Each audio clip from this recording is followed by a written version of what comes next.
spam natin na nagbalita niyan sa amin GC. Nakita ko kaya sabi ko teka ma-live nga. At ang isa pa po nating topic ay patungkol po dito kay Sara Duterte na takot na kay Madriaga. Yan, nako Eto, ay, nasan yun? Yung pansaksak.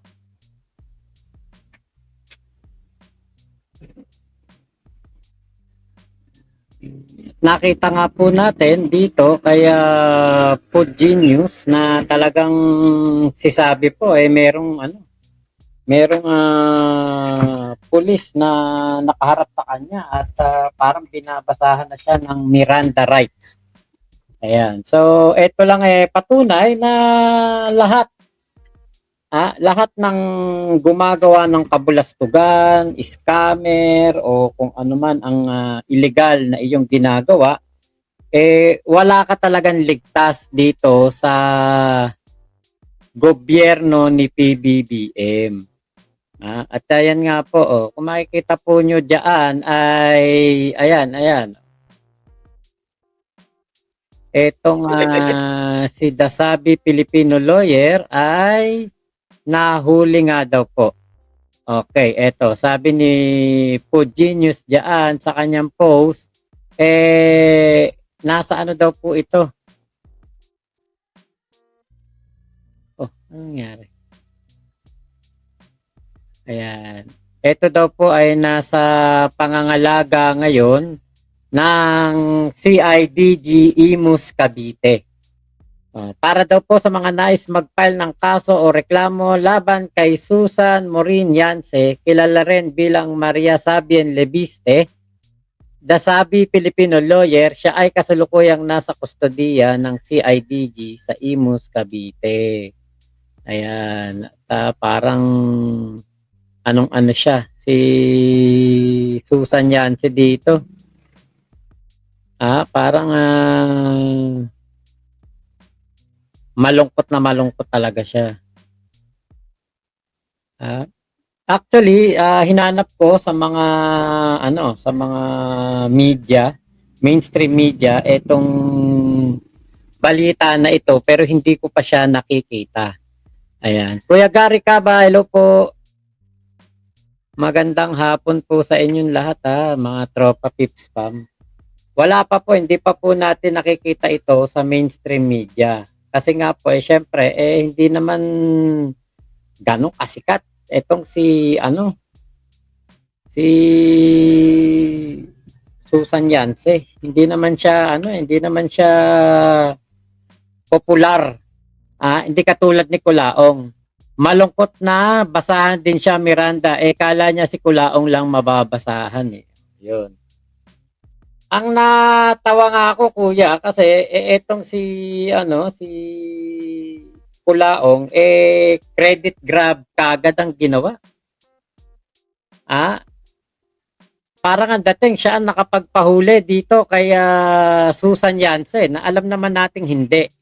Alam naman nating wala siyang magagawa. Isa pa, sabi niya tinawagan daw siya ng CIDG ba? Naku po, hindi totoo yan kasi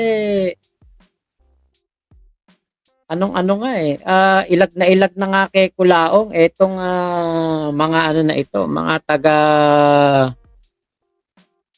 CIDG.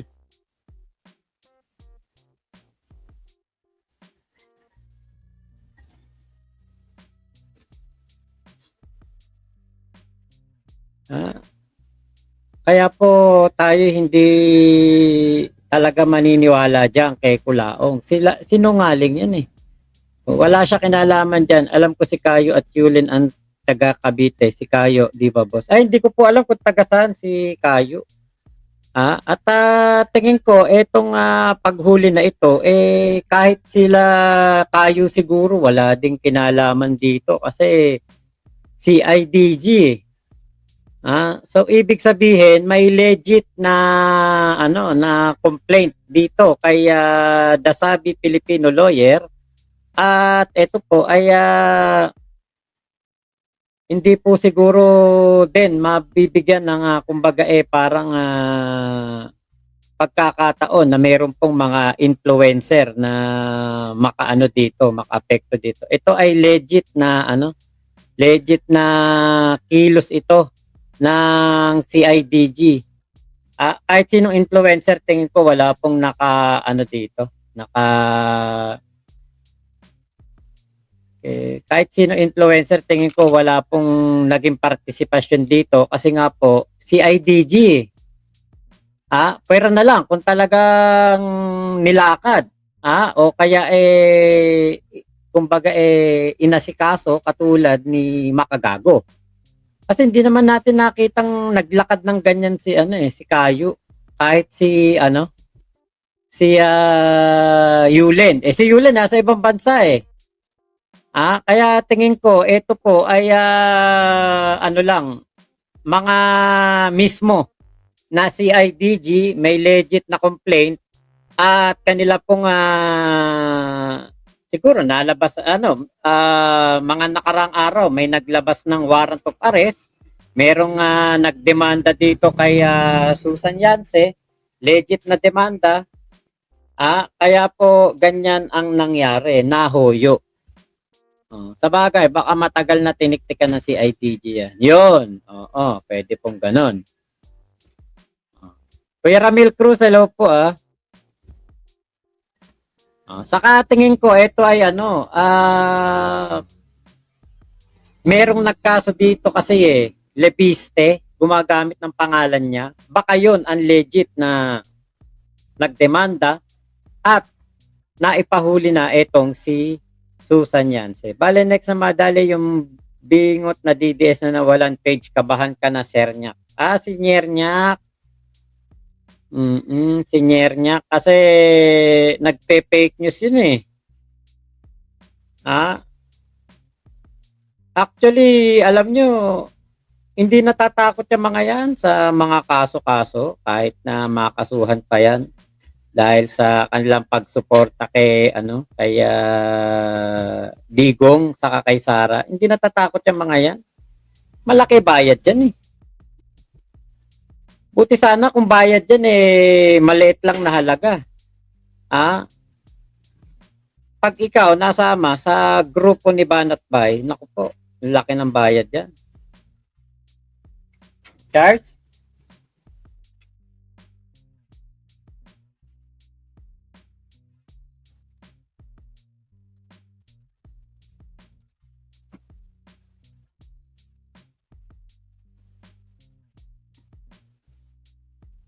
Ba?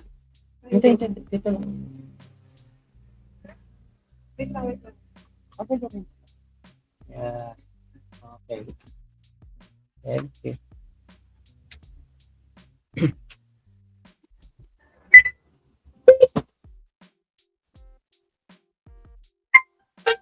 Nako, malaki pangalan mga lebiste. Baka nga doon. Yun nga po. Large scale estafa ang kaso. Kanino? Kay Susan Yance ba?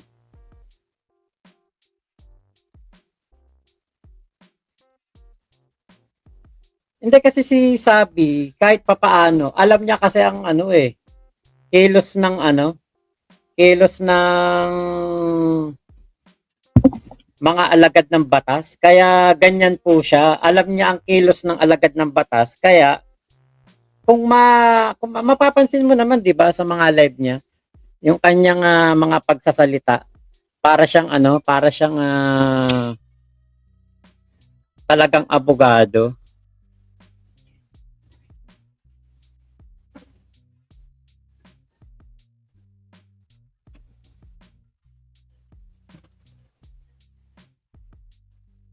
Pag madami complaint, higit sa 3, large scale talaga mangyayari dyan. Okay. Ngayon, eto nga si Kulaong, syempre, credit grab kagad. Sabi ko nga sa inyo si Kulaong, ganyan naman yan lagi.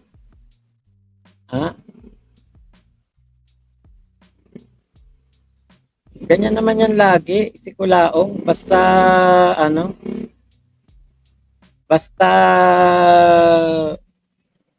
merong mangyari na bagay, ano siya kagad, na siya ang nakagawa.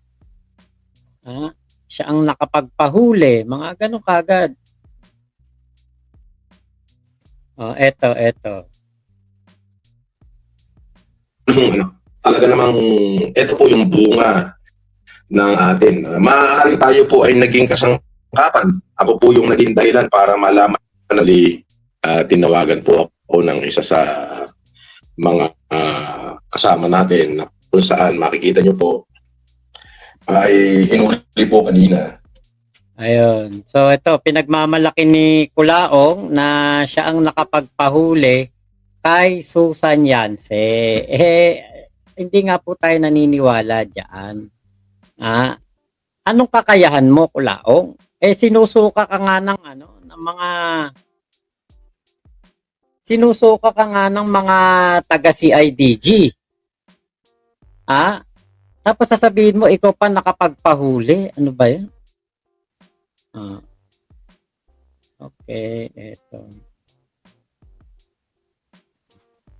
Talaga namang ito po yung bunga ng atin. Maaari tayo po ay naging kasangkapan. Ako po yung naging dahilan para malaman na tinawagan po ako ng isa sa mga kasama natin na kung saan makikita nyo po ay hinuli po kanina si Susan Yance or si Attorney Gasabi Filipino Lawyer.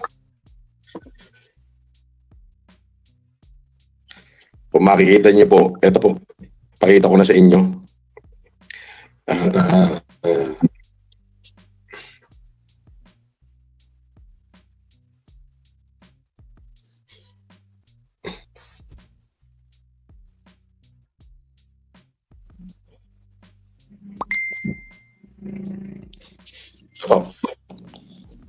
Kanina po ay binasahan lang si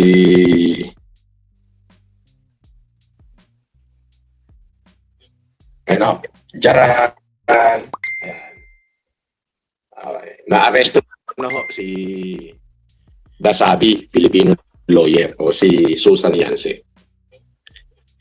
Ayan. So, ibig sabihin, hindi man tayo nasalita. So, ayan may resulta na. At, kaya po, kung makikita nyo po sa litrato, ito lang po meron tayo. Ay binabasahan na ho siya ng kanyang arrest warrant. So, sabi ko po, ang buhay ay parang gulong lamang. Opo. At yan ho yung matagal natin pinaghirapan kasi Putong matagal pinaghirapan. Nakala mo talaga siya nakapagpahuli mga salita Matagal pinaghirapan. Kulaong ano ang pag mo dyan? Kaso mo nga, sarili mo ang kaso Hindi mo maasikaso Ikaw lang ang naglalakad Diba? Tapos sasabihin mo pa matagal pinaghirapan, wala ka namang gawa dyan, wala kang maambag dyan. Credit grabber ka. Hindi naman ikaw nagdemanda dyan. gawin na lang iakutin tayo naman yan. Kasi noon, mga nakapost siya, tugisin si Mangusin. At ngayon ay sinasampan na rin yung karampatang kaso para sa kanya sa mga post niya sa akin dati na kung saan para ho tayong kriminal. Pag pinost niya, tugisin si Mangusin, may mga ganyan po. Lahat naman po ay gumugulong. Kanina Wala, hindi. Tingin ko, walang kaso yan si Susan Yance kay Kulaong. Kasi, kung may kaso yan si Susan Yance kay Kulaong, napakayabang na ngayon ni Kulaong na siya ang nagkaso. Pero hindi, wala. Hindi yan. Hindi si Kulaong ang nakapagpahuli dyan. At Kapsat na Mark, kanina lang nakarating sa akin. So, ayan na. Makikita nyo, Kapsat, ayan, binabasahan na siya dyan ng kanyang hinuli siya sa kanyang bahay. Ayan. So, doon po sa mga sumuporta sa akin na nakipaglaban, ay ito na po ang kaganapan at tinawagan ho tayo ng isa nating kaibigan na police no, na nilapitan, sabi niya, Sir Francis, ito na, nahuli na siya. So, kaya ako po, ay kagigising ko lang po. Sabi niya, ni Luca Magic, kung di po dahil sa inyo, di mababalita si Susan Yance. Thank you sa stream and awareness. Opo, maraming salamat po. Walang ano po yan. Kumbaga, kung hindi po dahil dun sa bell, yung ting ting ting ting ting, ay hindi po natin malalaman ang tunay na itsura ni Atty. Saki. Dahil ho yan dun sa bell. Kaya ang Diyos po ay matalinhaga kung paano siya tumulong sa tao. Kung hindi, alam niyo yun, kung hindi, napaka anong pamamaraan po yung nangyari nun eh. Kasi sinugod nila ako sa heritage hanggang sa nakita yung bell na kung saan na ilobas yung tao na inutusan niya hanggang sa na may nakakilala. Ay, wala. Hindi ano yun. Hindi ano, ano tawag dito? Hindi kahit kailanman na counted yung mga sinasabi mo sa paghuli kay Sabi. Kasi nga, wala ka naman talagang naging action kay Sabi dahil wala ka namang magagawa kay Sabi. Hindi mo naman din kinasuhan si Sabi. Ayan, di ba? Kaya hindi totoo lahat ng sinasabi mo ngayon dyan. Nabalitaan mo lang siguro kay Puji News na siya ay nahuli na si Sabi, kaya ikaw ay nag-vlog at ngayon sinasabi mo na ikaw ang nakapagpahuli. Pero wala. Kulaong, hindi ka tatawagan ng CIDG. Hindi sasangguni sa iyo ang CIDG. Baka nakalimutan mo, Kulaong. Iniharap ka ng CIDG sa taong bayan. Dahil ikaw ay isang masamang ehemplo sa taong bayan. Pinag-iingat ang mga Pilipino sa ginagawa mong mga pambubudol. Kaya nga, inaharap ka ni Sir Ralph Kalinisan sa publiko dahil ikaw ay merong ginagawang pambubudol. Kaya hindi totoo na ikaw ay lalapitan, tatawagan pa ng CIDG para lamang ipaalam na nahuli na si Susan Yance. Hindi totoo yan. Katarantaduhan yan. At isang katarantaduhan din niya, Regina Jane Mendoza, bobo ka kasi. Ngayon mo lang ako napanood, kaya akala mo, ngayon lang ako nakasalamin o lagi ako nakasalamin, tanga. Nagbablog ako ng walang salamin, boba. Nasisilaw lang ako dito sa ring light ko, tanga. Boba. Yan kasi hirap sa mga bobong DDS. Papasok kayo dito, hindi nyo naman alam kung ano ginagawa ng vlogger, mga ketetangan nyo. Kuko ni Rizal, si Kulaong talaga naging daan para mabista yan. Kung hindi, madami pa yung maloloko. Hindi si Kulaong. Walang ambag si Kulaong dyan. Kahit isa, wala. Merong nagkasong legit na nagkaso kay Susan Yance. Yung ginagamit na pangalan ni Susan Yance bilang isang abogado.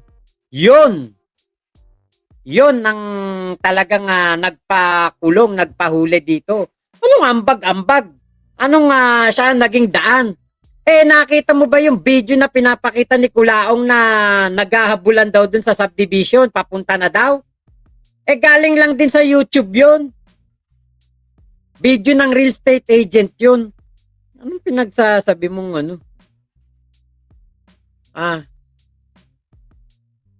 Mac, bakit nakakaya na naman si Mangusi? Anong nakakaya? Wala pong ambag si Kulaong dyan. Nako, huwag kayong maniwala. Huwag kayong magpauto na si Kulaong ang nagpahuli dyan o may nagawa siya dyan. Wala po. Oy, Misteryosa, long time no see. Hello po sa inyo. Wala pong katotohanan yan.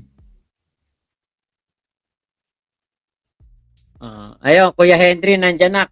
Clairland TV, hello po. Land grabber na, credit grabber pa. Yun nga, ate Matcha Mochi.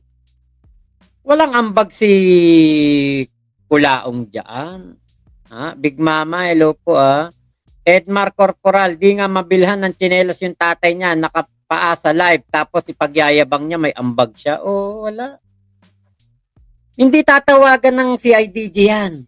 Hindi nyo ba alam, nung iniharap yan sa media, sa press conference, nandoon ng CIDG chief. Bakit ano yan? Bakit tatawagan pa ng CIDG yan? Sino ba yung hayop na yan si Kulaong? Kulaong, ikaw ang tae sa gulong, sorbetero. Oy, Kulaong, sa FB page mo lang nakuha, kaya dali-dali ka nag-live. Kung large scale estafa, kaso niyan, hindi talaga siya may kinalaman dyan. May nagsampa dyan, kaso higit 3. Haha, wag kami Kulaong. Okay, Kuya Gary, wag kami Kulaong, kung may kinalaman ka dyan, sure ako, sumama ka dyan nung babasahan. Yun nga, pwedeng ganon. Skeptron, ayun, good day Boss Mac, lakas na naman ang yabang niyan si Kulaong ngayon. Syempre, dyan lang naman talaga humuhugot yan ng ng kayabangan.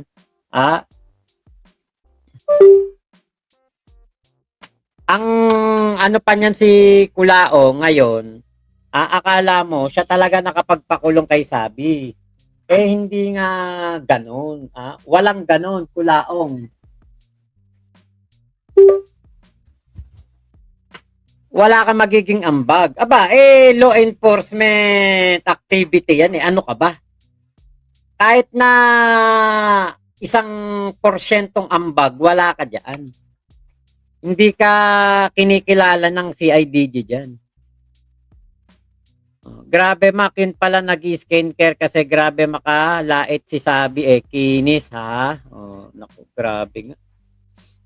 Grabe ang ni Sabi, no? Pareha sila ni Kulaong, kung makalait sa mga tao, yung pala, pareha silang pangit. So maraming salamat po Ingat po kayo. Nasaan mang panig kayo ng mundo. Momo, chup chup, love you. God bless us all. Pilipinas, God first.